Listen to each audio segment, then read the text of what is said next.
Welcome back to J&P's Bar and Lounge. It's Wednesday night, and you know what that means. We got another Wednesday acoustic interview session here. Tonight, it's my good friend. Gosh, this guy's, we've grown together on this music scene the whole time. Since I started playing on it, like 5 years ago, something. Anyway, get to the point. Tonight we have my drummer in Ginger Jesus and a fantastic acoustic performer and solo artist in his own right, Mr. Alex Riddell. Give him up for Alex Riddell. Thank you very much. So Alex, I thought you were like some kind of hardcore drummer and before the Betrayer and all this crap. So why'd you join this Ginger Jesus band?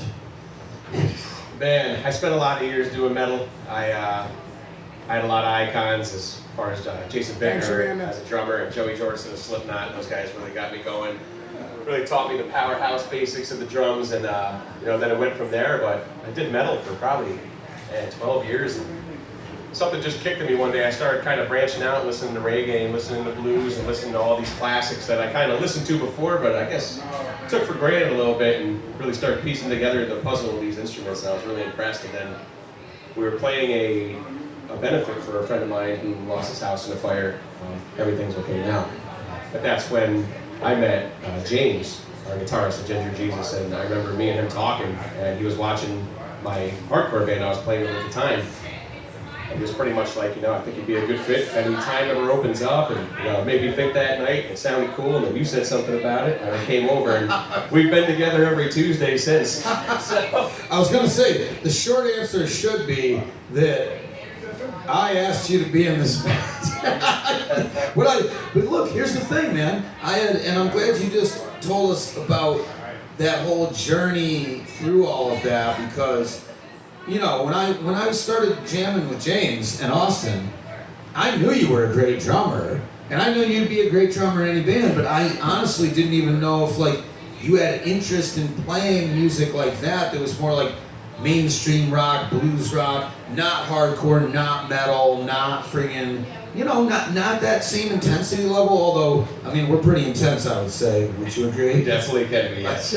But tell me about how, when you're saying, so when you were growing up and you were into all the hardcore stuff and you were in these hardcore bands before the Betrayer, shout out to, guys, yeah. JJ Lavery and Justin Reed, awesome dudes. Love you boys. Yeah, dude, I got to be up there in that barn, man, and see you guys jam sometimes, and that was, honestly, it was a formative experience for myself as well, just to see a guy like JJ and how he was operating on that whole scream level and stuff, and I'd never seen that before, but were you growing up with just that stuff going on, or did you always listen to Jimi Hendrix and Sublime and whatever when you were a kid?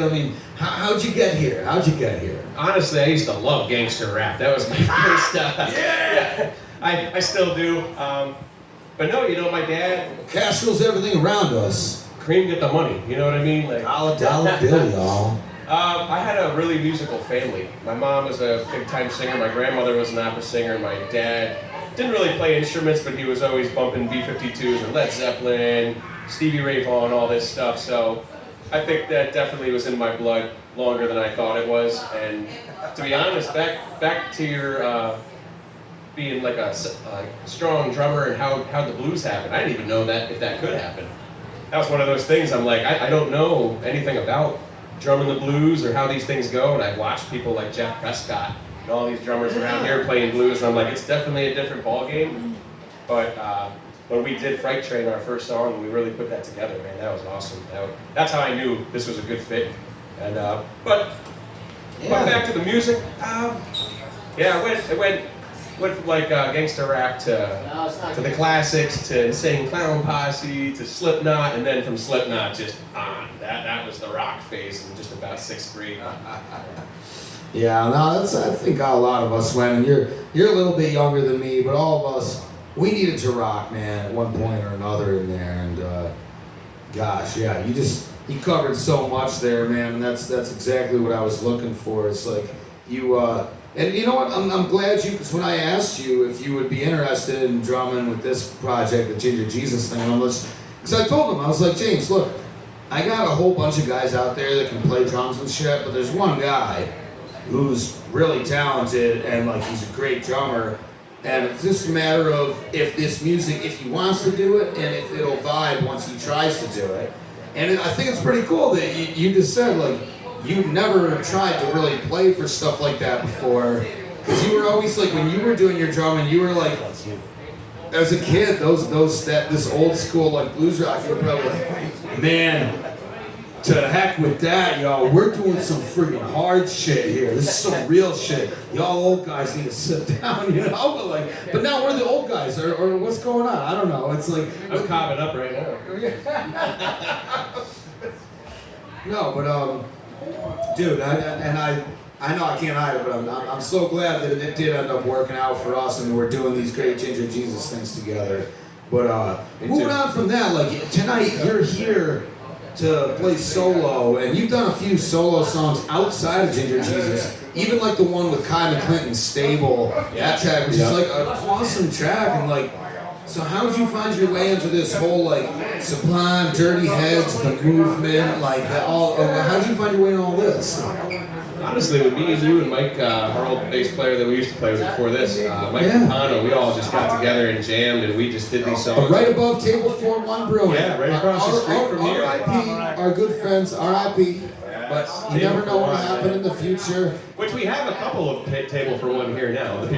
Some people who used to bartend. Oh, we still got some in the house. Well, Table for One, the spirit lives on, and Woo, you know exactly. what? And maybe in the end, there'll be a different place somewhere. I know there's always talk. Bobby, if you're out there, buddy, and you're watching this, we love you, bro. And Bobby, I miss your chalkboard of beer. I really do. we love you and we miss you, brother. Yeah, seriously.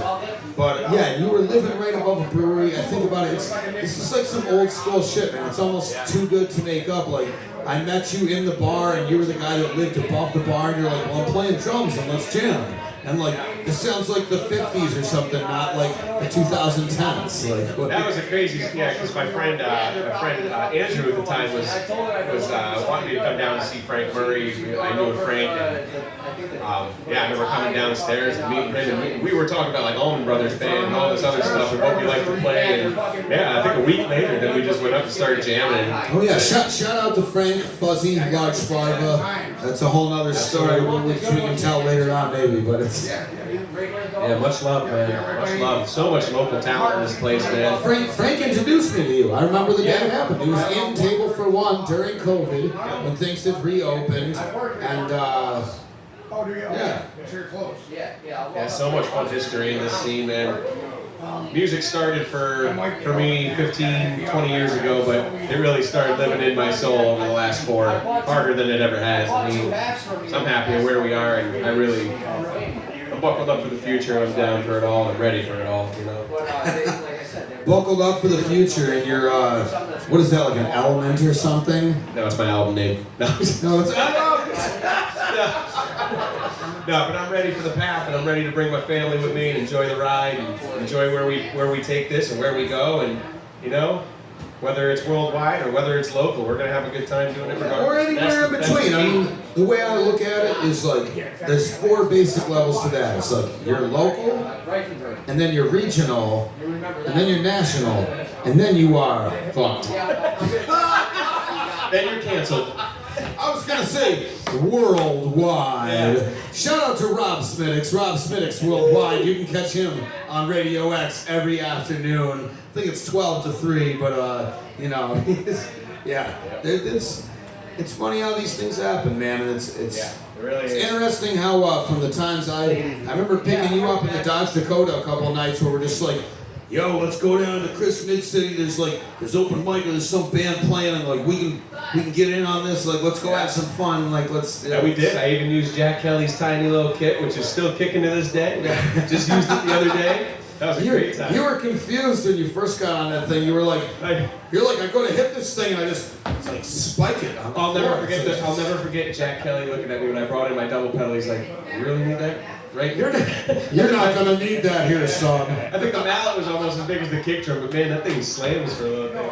Shout out to Jack Kelly while we're talking about him. He plays every Monday here at J&B's. Jack Kelly is here from 5 to 7 p.m. playing in the bar. Then we have 7 to 10 p.m. open mic. Come in. This is how we do it, folks. This is how we do it. This is how we do it. That's right.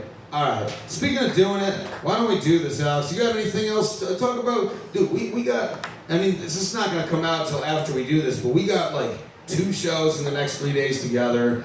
Do you have a show on Friday just like I do too in between? Yeah, I'll be playing at 7 Bistro in Clifton Park 69. All right. Getting some amazing wood-fired pizza. Yep, and that same Friday, I will be at Signal 30, 6 to 9, right here at Nice. Cohoes on the Hill, and yeah, it's You know, it's funny, I'm glad you said that, because I was thinking of this the other day while driving around. I was driving to a gig, and I remember thinking to myself, it's really cool when you hit a Friday night and you're going to your gig at 5 or 6 o'clock and you're getting ready. I always think that I know all my friends are doing the same thing. They're going to their gig, Yeah, man. we're all feeling the same thing, and it's a cool Absolutely. connection. You know, I think that's cool. oh, it is, dude. Whether you're, I mean, there's lots of different circumstances and people that are doing this, but we're all, I wouldn't say stressed and stuff, but we're all like putting on our game faces and wrapping up our cables, and We're all graying pretty quick from how busy we are. trying not to forget anything, because if you forget one little thing like that phone holder or that, you know, the mic stand or the one cable, the quarter. Oh crap. No. Oh, Had to do it. That was my opportunity. I love you, bro. You're the best. I love you. I'll tell you what, man. I mean, I'm looking forward to playing with you tomorrow and Saturday, and something tells me we'll probably do a little bit of a jam tonight at some point here, and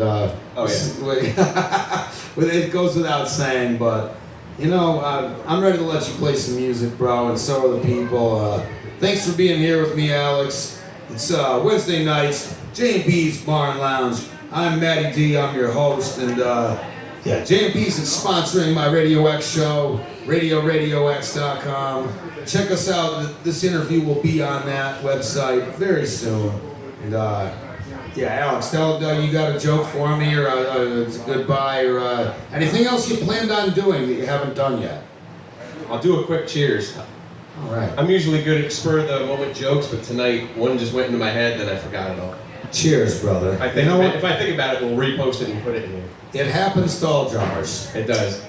Hey. Thank you for